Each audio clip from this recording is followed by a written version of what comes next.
How's it going, ladies and bruises? I'm Bobby6Killer and welcome to Birthday's the Beginning. This is a game I've been looking forward to for a very long time.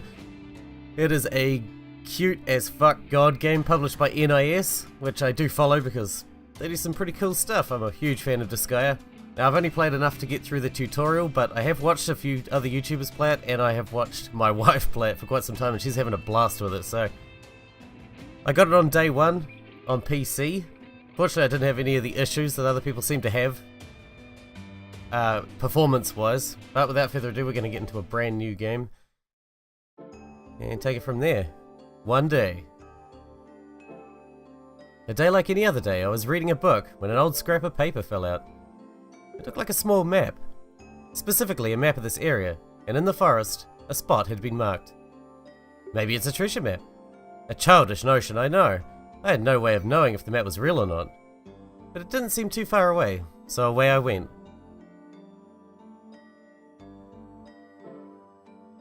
Pockets of sunlight seeped through the dense canopy of trees, dimly shining my way as I walked through the dark forest. And right when I thought, I think this is the spot. A beam of light appeared before me. At that moment, I wanted to run, but my feet wouldn't budge. So there I stood, and then, as if beckoning me, the light began to move. And my feet responded in kind. I felt like a puppet. There was nothing I could do. I eventually arrived at the entrance to a cave. The light continued into the cave, and my feet continued after it. Shortly after, I lost consciousness. When I woke up, there was a giant cube before me. Next to it, a smaller cube-like object, and a creature I'd never seen before.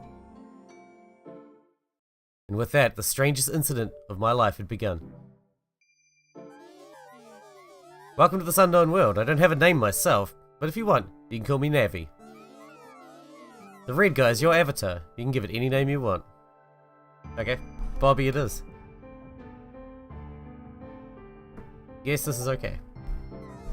For a long time, my job has been to birth life on worlds such as this one. But lately, things haven't gone right.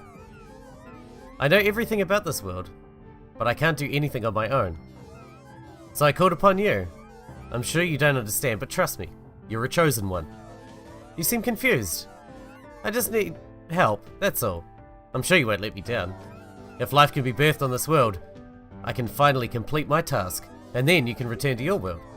Together we can move forward. It is our only option. First things first, you need to know the rules of this world. Now let's begin. Okay, so this is just going to be tutorial. So, raising and lowering lands, movement. Let's try moving with the left stick. I am using a controller. Mini-map. And the terraforming can take a while, so... I may possibly time-lapse or cut out terraforming to some extent. Alright, everything seems okay. While we're at it, I'll explain the minimap. Yeah. The minimap displays a bird's eye view of the entire cube. The red dot represents your location. The distribution of life and condition of the land is also displayed. Might look drab now, but it'll get more lively if you do well. The direction that the red dot is pointing represents the direction you're facing. Next, we should move the terrain. Right button up, right trigger down. Yep, I get it. Man, for some reason the controller functionality is much better than mouse and keyboard on this for some reason. Very cool. Influence the world's environment. Raising land will decrease temperature, lowering it will raise temperature. Cool. Yeah, we're not going to read all that. Let's try raising and lowering the terrain. Okay. What should we do?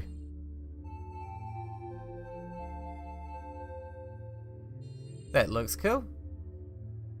I guess. Where am I going to lower terrain?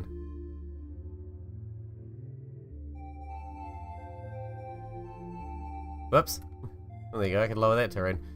Fantastic. Oh, balls! Ah, fuck it, who cares? Close enough. Oh, I can't handle it. I'm not going to be very good at this. Because I like everything to be symmetrical, and that's just not nature, is it? Not at all. Well, we'll figure it out. Looks like you run out of HP. Okay. Use items to control the land. Yellow dots on the map equal items. Go get it. Belly sauce. So I have been through the tutorial before, but we'll run through it again. For those of you who haven't done the tutorial and need to know how to play.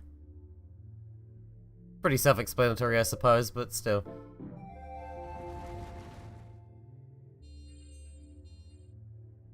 Why not? There we go. A nice little hole in the ground. Very useful.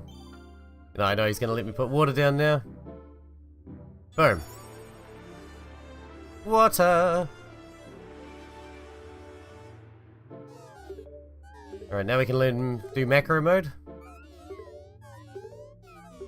The broth of life. Yeah, forgot about that. Make creatures be born without fail. Perfect.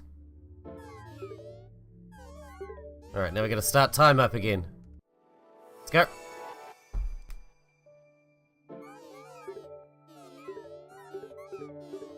Yes, thank you, Navi. Start time. Phytoplankton. Happy birthday, congratulations, it's phytoplankton. It's said to be the original life form. Life news is displayed on the right. You see new displayed next to phytoplankton. This is how you find out when new life forms are born. Bloody bloody blah. Temperature fluctuations in flora. Need to show you the mechanics of birthing life. Temperature is the most important factor for life to be born. Generational, geographical changes matter too, but the most important by far is temperature. The ratio of sea to land determines the temperature. The more land there is, the lower the temperature, and the more sea there is, the higher the temperature. And elevation is a factor as well. Yes, yes, alright, that's enough. Speedy time.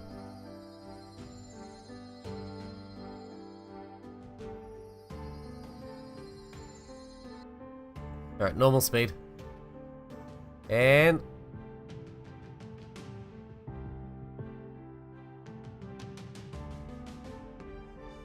zooplankton. Gravy. A new species has been born. That makes 3 birthdays now. I expect to see a lot more. Now what was born was zooplankton, the first multicellular organism. It eats phytoplankton to survive. This is the first link in the food chain. Let me explain a little more about life forms. Sometimes the environment can no longer support certain species when they begin to increase in number. When that happens, the species will adapt to the environment, and through evolution, a new species will be born. Sometimes one species will appear because another one has got extinct. Life sure is mysterious, isn't it? After the 3rd life form is born, you can continue on. You can zoom in and change the terrain and do all kinds of stuff. Get a macro mime to let time unfold again. No, we're just gonna wait. We should get stromatolites pretty soon. And that's pretty much as far as I've ever gotten. Though as I said, my wife was playing it and she's gotten pretty far. She's got like monkeys and stuff. This is stromatolite, a rock-like organism made of algae that lives in high-temperature shallows. Why was stromatolite born, you ask? Because the location met the conditions for life, therefore it was born. That means you'd expect them to thrive in these conditions too. Locations factor all sorts of variables such as temperature, height, terrain, and more. You might want to zoom in and look for hints. Now you know the 3 important factors to birthing life. Temperature, life form prosperity and extinction, and location. These 3 factors have a deep connection to the birth of this world. When life is born, other life might go extinct. Life forms that cannot adapt will die off. Life forms that are in danger of going extinct will display an exclamation mark in life news. These explanations are getting lengthy, but please bear with me. Press Y into the world. There, they are getting pretty lengthy. Yes, this screen is micro mode. Micro and macro may seem similar, but don't mix them up. Now, we've talked about the mini-map before. Bloody bloody blah. Items appear as yellow, animals and plants are displayed as coloured dots. Try looking for stromatolite. Yeah. Let's go get the stromatolite.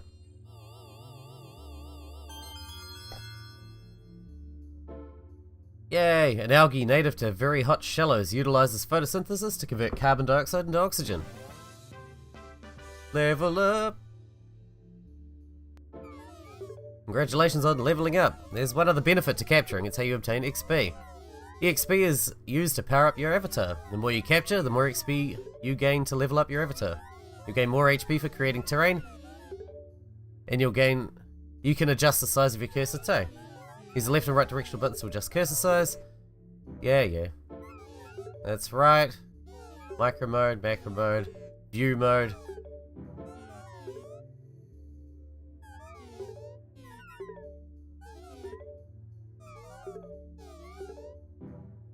View mode. We're so fast. And we just went underground. That's pretty awesome. Underground. Lava! Hot lava. Okie dokie. Are we good? How was it? Oh, you're sad because nothing is there? Like I said, this world is pretty much in your hands.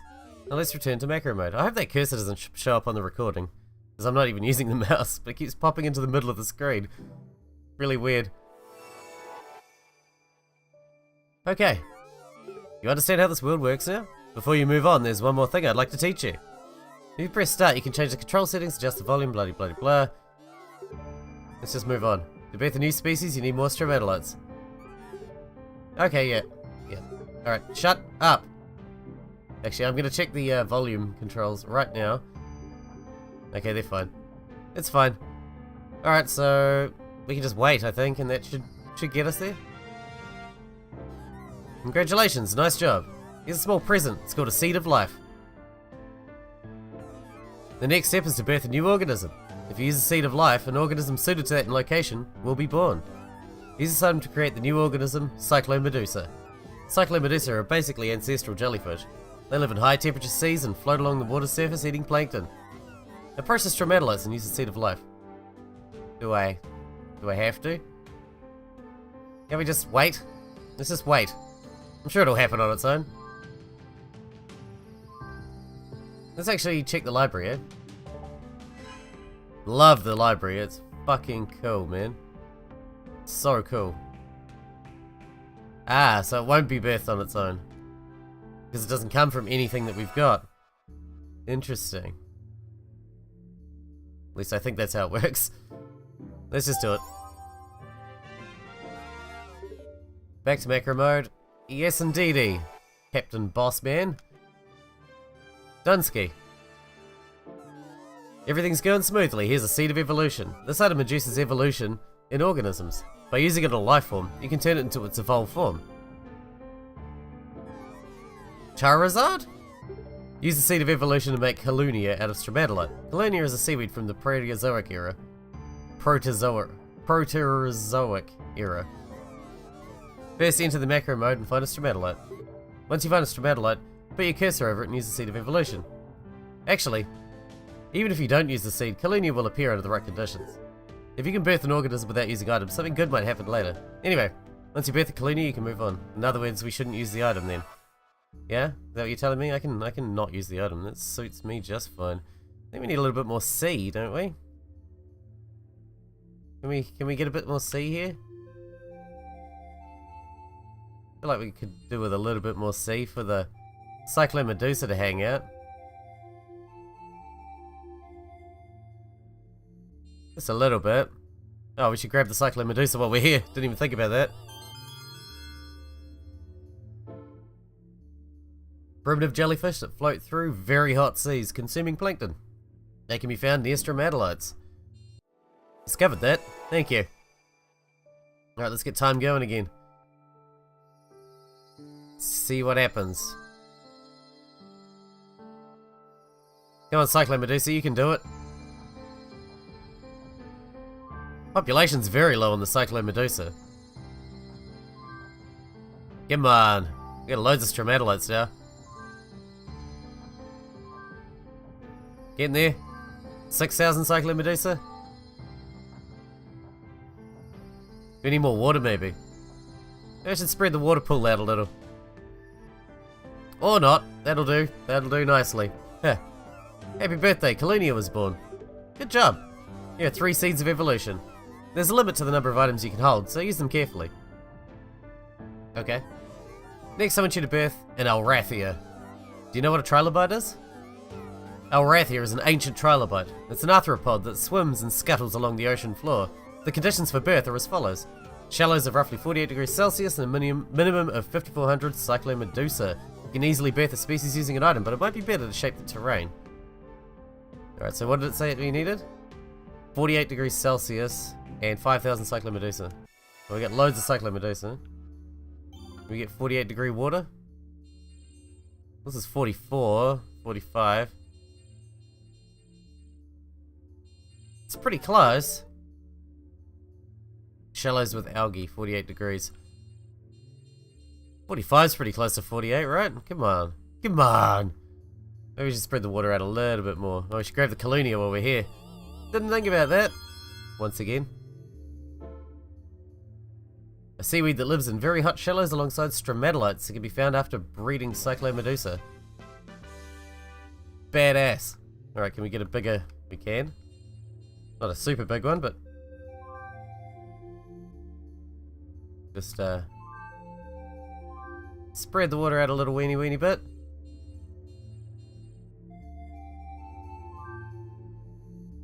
Like that. That should make everything a little bit warmer. We'll drop the step here a little.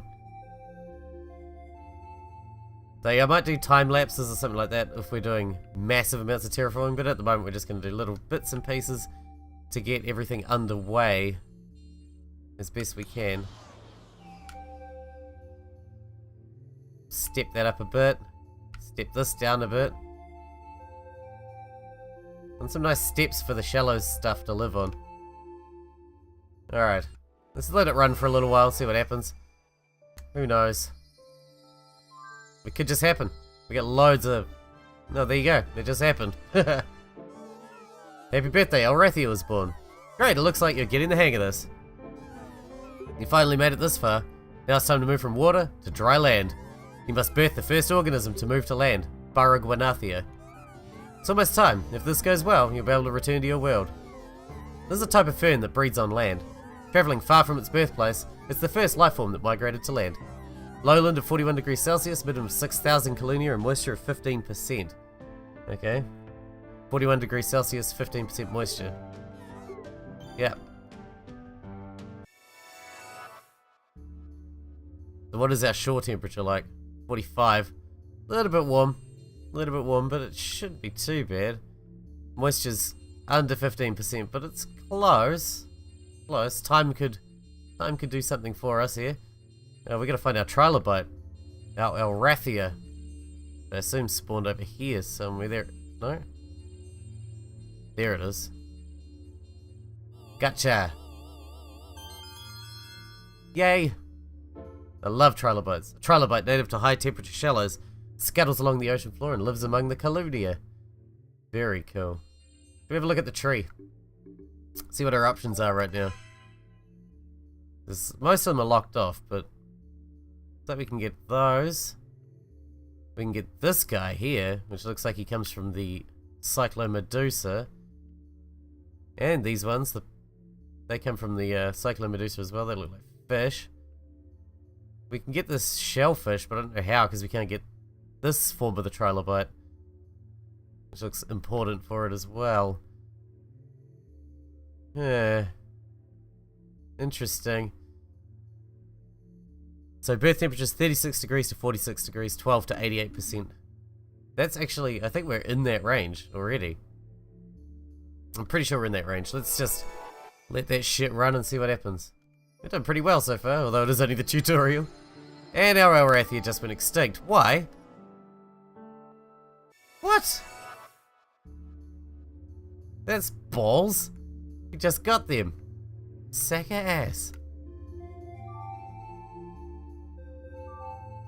Let's pull up some of this land. We must have made it too hot for them. From what I've seen so far, it's very easy to wipe a species out if you fuck up the temperature too much. Very, very easy. Yeah, that looks fine. Have another little mountain there, that'll be alright. Then again, the temperature is trending downwards, so maybe Maybe that's why they died out? I don't know. Fuck knows why that died. Well, hopefully we can get it back. Well, that was a first cataclysmic event. Ah, Alrathia's back. And it just went extinct again. What the shit? Alrathia, what's wrong with you? Oh, we got Baragwanathia. Finally, you've birthed Baragwanathia. Just capture it and you're home free. Until then, you're free to do as you please. So just capture it whenever you're ready. So this is goodbye then. What? Oh, nothing. Now go. Go on. You know, we're not leaving yet. We got other things to make, and I want this Alrathia back. Plus, everything looks quite nice. It's spreading out quite nicely. Okay, we got a new critter, and I don't even know what it is. Astro something or other I saw.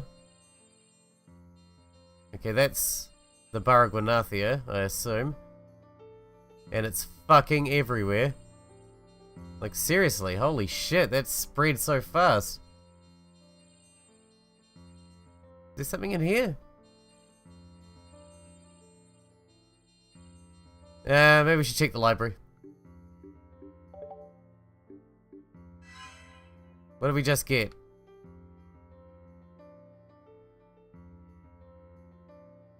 Well, I don't even see.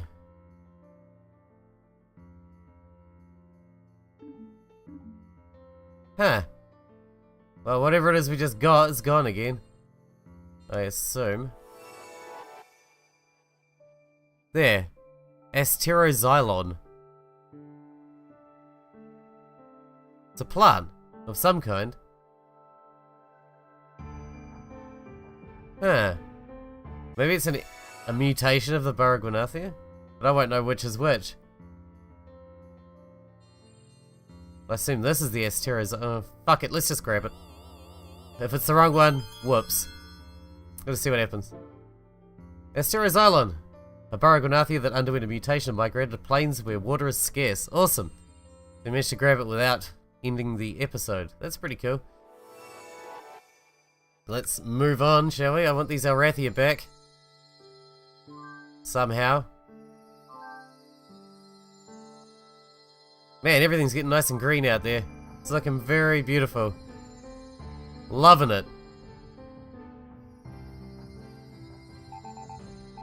Kaluni is nearly extinct. Okay, so let's just check out our Alrathia's dealie again. 43 to 53 shallows. That's pretty much it, so we'll just check that. Okay, our shallows are way too cold, that's why. Alright, we need to pop this whole mountain back down again that we just dropped up in the first place. And kill off all these plants. Because fuck plants, right? Get some of our HP back.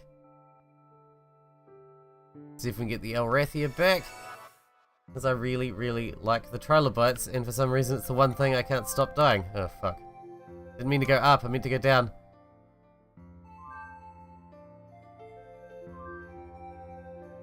Alright, temperature's heading back up again. We're just gonna run this off the screen, I guess. Like a river or something. It looks quite nice. It looks alright. It looks fine and dandy. Alright, let's get that temperature back up. Alright, Kalunia just went extinct as well. This is a bad start, man. Asteroxylon's going out too. Come on, I just started and we're wiping out everything already. Come on. Come on. Not cool. Not cool at all. Cyclone Medusa's doing well though. That's nice. Alright, we're gonna give it another few thousand years, you know. And stop. And maybe we're gonna increase the temperature a wee bit more. Maybe make some proper sea over here even. Are you serious? Oh yeah, I was running at a high speed. I forgot. My bad.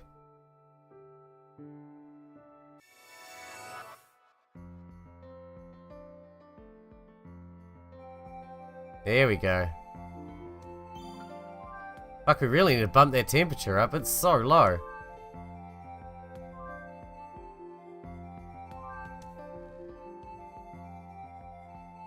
Nice deep sea over there. Alright, heading towards 37 degrees. I'd kind of want it to get back to around 40. If we can. That'd be fucking lovely. I think that would be fantabulous. At the moment I feel like it's just too damn cold at 30 degrees. Which would be sweltering. I'd be like sweating my fucking ass off. But you know what? If that's what they like, that's fine. That's just fine.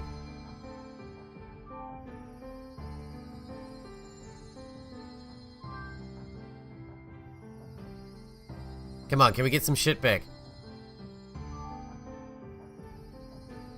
Temperature's heading up. 39 degrees, 40 degrees.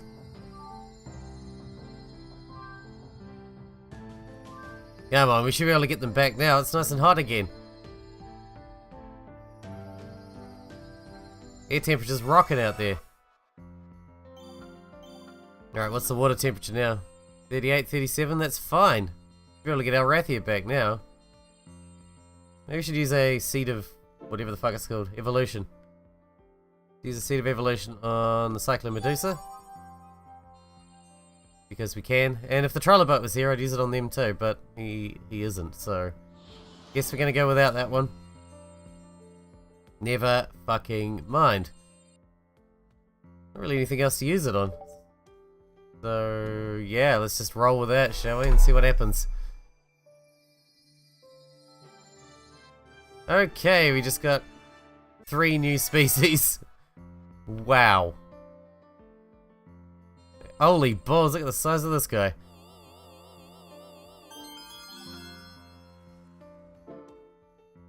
Okay, a large sea predator that swims in very hot waters. Needs a lot of prey to survive. Look at that rarity. 9 stars. Dude, calm yourself. What else we got? Anything down here? Yep, we got something down here. In the deepy sea. We have Pikaia, a cephalochordate that lives with Elrathia in very hot waters. Cool. So it eats Elrathia, or what? Alright, let's well, the seed of mutation worked really well, so I think first thing we do is drop one on him. We'll drop one on the Trilobite when we can find it. Suppose I should drop one on this big guy too, huh? I should check the tree actually and see where he sits in the tree. So that I'm not wasting it, because I assume these seeds of evolution are going to be pretty fucking rare, I imagine.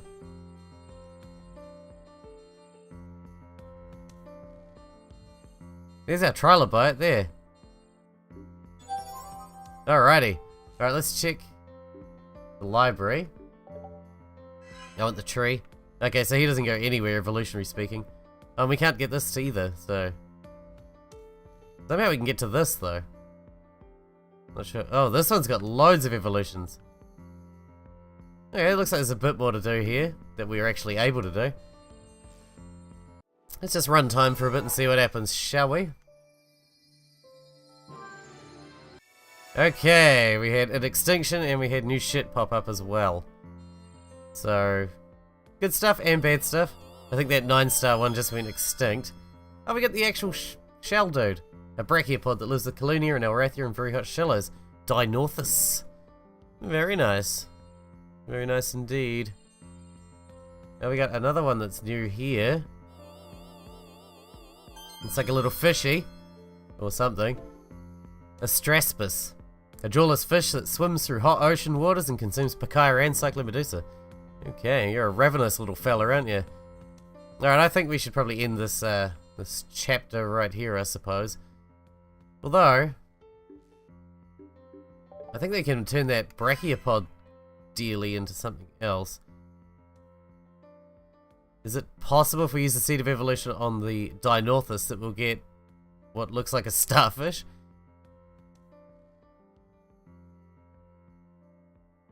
And if we use one on a Straspus, we'll get that one? Oh, these are evolutions so much as mutations, are they? Like, the Brachiopod's definitely an evolution. I forgot where the Brachiopod even was. There he is. And then do we have Seed of Mutation?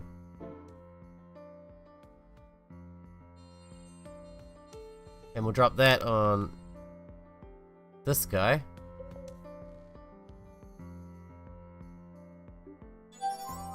And on the Pikaia over here.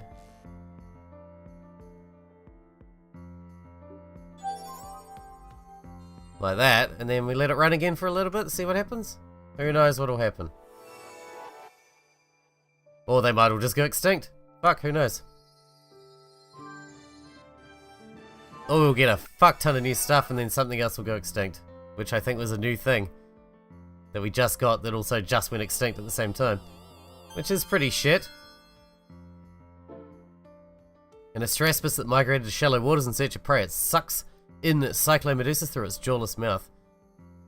What's that one called? Succubumbaspis? Succubumbaspis? Okay, I'm not great with names, I'm afraid. I'm just gonna have to wing it with some of them. But I will try, nonetheless. What else we got here? Ophiuroid. A star-shaped echinoderm that dwells in shallow seas among Colonia, a carnivorous creature that mainly subsists on Dinorthus. Ah, so it eats the shellfish. Interesting. I believe that had a mutation. We'll pop that on, and I'm pretty sure the one that came from Pikaia is the one that went extinct. We'll just make it happen again. And this time we'll catch it nice and fast. Alright, we got new shit again. What do we get this time? We got something over here. Which is Velopikaia, a Pikaia that swims in both hot and deep sea due to sudden mutation. It appears where Anomalocaris can be found. Anomalocaris? Is that the big fuck off one that went extinct? I feel like it is. The big 9-star bastard. And we've got Ophiuroid, an Ophiuroid that prefers to live at the bottom of the sea instead of in the shallows. Except you are living in the shallows. So that's interesting. Alright, how much have we got left in the library? I'd like to cover everything in each thing if we can. I'm not sure if that's possible, but I'd like to. In fact, I think we got everything. We did! So let's grab Baragwanathia. Actually, we're going to end this episode because we're at 33 minutes. And in the next episode, we'll grab Baragwanathia, which I guess will end the episode, and then we will carry on. Anyway, I love this game, and I cannot wait to do a full playthrough of it. And we might even do one in free play mode and see how that goes. I'm not sure how well that'll go. But maybe I'll even get my wife in to do some with me. That'd be nice. But anyway, I hope you guys enjoyed it. Thanks for watching, thanks for hanging out with me, and I'll see you in the next one.